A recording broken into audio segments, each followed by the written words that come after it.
Hello दोस्तों, मैं आप सभी लोगों का हार्दिक स्वागत करता हूँ मेरे इस यूट्यूब चैनल में जिसका नाम है GTU स्टूडेंट्स।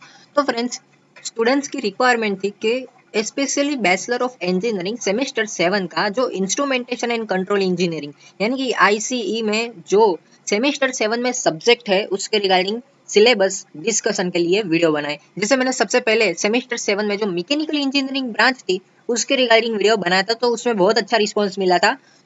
मैंने थिंक किया कि चलो ICE का हम बनाएं। ठीक है, तो अगर आप ऐसे ही अदर ब्रांच में हो और आप चाहते हो कि वीडियो बनाओ तो मुझे जरूर कमेंट करना। ठीक है, तो सबसे पहले अगर हम नंबर 1 की बात करें तो भाई अपना आता है समर इंटर्नशिप्स। बराबर, अब आपको पता है फ्रेंड्स कि आपकी सेमेस्टर से 6 की एग्जाम के बाद और आपका सेमेस्टर 7 चालू होने से पहले जो आपको समर वेकेशन दिया जाता था, अब GTU ने जो है वो समर इंटर्नशिप यहाँ पे फिक्स कर दी है। अब देखो फ्रेंड्स, आपको अगर समर इंटर्नशिप GTU स्टूडेंट्स की टीम के साथ करनी है, ठीक है, यानी कि हमारे साथ करनी है, तो आप मुझे कमेंट में जरूर लिखना। हम उसके रिगार्डिंग आगे जाके वीडियो डेफिनेटली बनाएंगे। ठीक है, तो समर इंटर्नशिप्स का हम साथ में आपको प्रोजेक्ट का रिपोर्ट इवन PPT प्रेजेंटेशन भी शेयर कर देंगे, वो भी बिल्कुल फ्री में। तो अगर आपकी रिक्वायरमेंट है तो उसके रिगार्डिंग हम आगे वीडियो भी जरूर बनाएंगे, जो बेसिकली आपको 2 वीक्स की रहती है।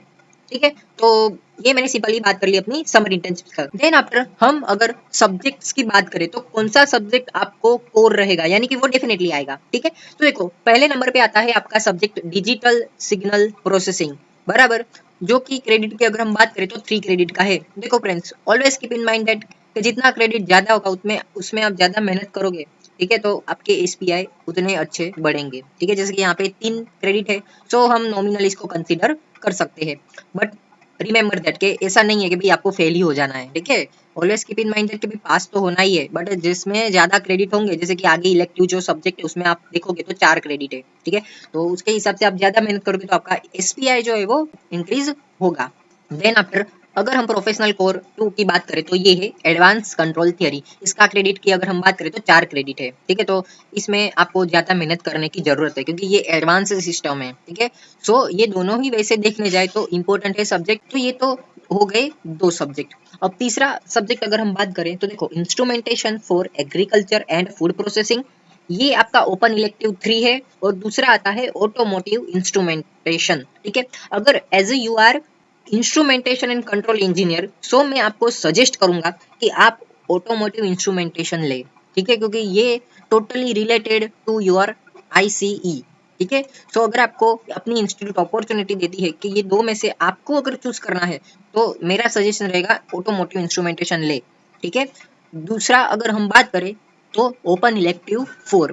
ठीक है, तो ओपन इलेक्टिव 4 में अगर हम बात करें तो 2 सब्जेक्ट आपको दिए जाते हैं। First one is process dynamic and control, second one is soft computing control. अगर आप बोलोगे कि ये दोनों में से इजी कौन सा है, तो आई थिंक दैट कि ये प्रोसेस डायनेमिक्स एंड कंट्रोल जो है वो इजी लग रहा है as compare to soft computing control. But आप दोनों के सिलेबस आप एनालिसिस करना और आपको जो अच्छा लगे वो अपने आप से आप ले सकते हो। फिर अगर प्रोफेशनल इलेक्टिव 5 की बात करें तो नंबर 1 पे है image processing and second one है पाइथन फॉर इंजीनियर्स। अब देखो फ्रेंड्स, जिन लोगों को थोड़ा बहुत कोडिंग में इंटरेस्ट है, ठीक है, तो आप पाइथन फॉर इंजीनियर्स ले सकते हो। ठीक है, और फिर 6 वन है robotic engineering power plant instrumentation. Ultimately अगर आप इंस्ट्रूमेंटेशन के स्टूडेंट्स हो, ठीक है, तो पावर प्लांट इंस्ट्रूमेंटेशन ले सकते हो। बट अगर आपने पाइथन फॉर इंजीनियर्स लिया है तो हम ऐसा कंसीडर करेंगे कि आप रोबोटिक इंजीनियरिंग लो तो अच्छा रहेगा। ठीक है, तो आई जस्ट होप फ्रेंड्स कि ये क्या था आपको पता चल गया होगा। अगर हम एक बार और रिवाइज कर दें तो सबसे पहला है आपका समर इंटर्नशिप, जो आपको सेमेस्टर 6 और सेमेस्टर 7 के स्टार्ट होने से पहले आपको ये 2 वीक्स की इंटर्नशिप्स करनी रहेगी। उसके बाद फर्स्ट नंबर का जो आपको सब्जेक्ट है वो है डिजिटल सिग्नल प्रोसेसिंग। ठीक है, सेकंड नंबर का जो सब्जेक्ट है वो है एडवांस कंट्रोल थियरी। और जो प्रोफेशनल इलेक्टिव 3 था, बराबर, इसमें 2 कंडीशन थी। पहला था instrumentation for agriculture and food processing और दूसरा ऑटोमोटिव इंस्ट्रूमेंटेशन। तो जैसे मैंने आपको सजेस्ट किया कि आप ऑटोमोटिव इंस्ट्रूमेंटेशन लोगे तो अच्छा रहेगा, बिकॉज ये आपका ICE का ही वन ऑफ द पार्ट है इस वजह से। ठीक है, और फिर प्रोफेशनल इलेक्टिव 4 की बात करें तो अगेन उसमें प्रोसेस डायनेमिक्स एंड कंट्रोल था और सेकंड वन था सॉफ्ट कंप्यूटिंग टूल। तो ये सॉफ्ट कंप्यूटिंग टूल में फजी लॉजिक कंट्रोल ना वो सब आता है। तो अगर आपको इंटरेस्ट है उसमें तो आप ले सकते हो, बट अल्टीमेटली मेरा मानना रहेगा कि अगर आप प्रोसेस डायनेमिक एंड कंट्रोल लोगे तो ये इजी रहेगा आपके लिए। ठीक है, और फिर प्रोफेशनल इलेक्टिव 5 जिसमें इमेज प्रोसेसिंग और दूसरा है पाइथन फॉर इंजीनियर्स। ठीक है, तो अगर आप प्रोफेशनल इलेक्टिव 6 में अगर रोबोटिक इंजीनियरिंग लेना चाहते हो तो पाइथन फॉर इंजीनियर्स लोगे तो ये दोनों एक साथ में को रिलेट करता है, ठीक है। बट अल्टीमेटली चॉइस जो है वो आपकी है। कई बार मैंने ऐसा भी देखा है फ्रेंड्स कि ये आपको एज अ चॉइस करने को नहीं आता है, अपनी इंस्टीट्यूट वाले अपनी ओर से ही जो है वो एक्सेप्ट कर लेते हैं, ठीक है, कि यही स्टूडेंट्स को ये अलॉट होगा सब्जेक्ट। बट अल्टीमेटली आपके कॉलेज में क्या होता है आप मुझे कमेंट में जरूर बताना। तो सिंपली ये मैंने बात कर ली instrumentation and control, specially bachelor of engineering semester 7 के लिए। अगर आप कोई दूसरी ब्रांच में हो, ठीक है, तो आप मुझे कमेंट उसके रिगार्डिंग कर सकते हो, मैं उसके लिए भी वीडियो आपके लिए बना दूंगा। और अगर आप हमारी टीम के साथ समर इंटर्नशिप्स करना चाहते हो तो आप मुझे कमेंट में जरूर बताना, ठीक है।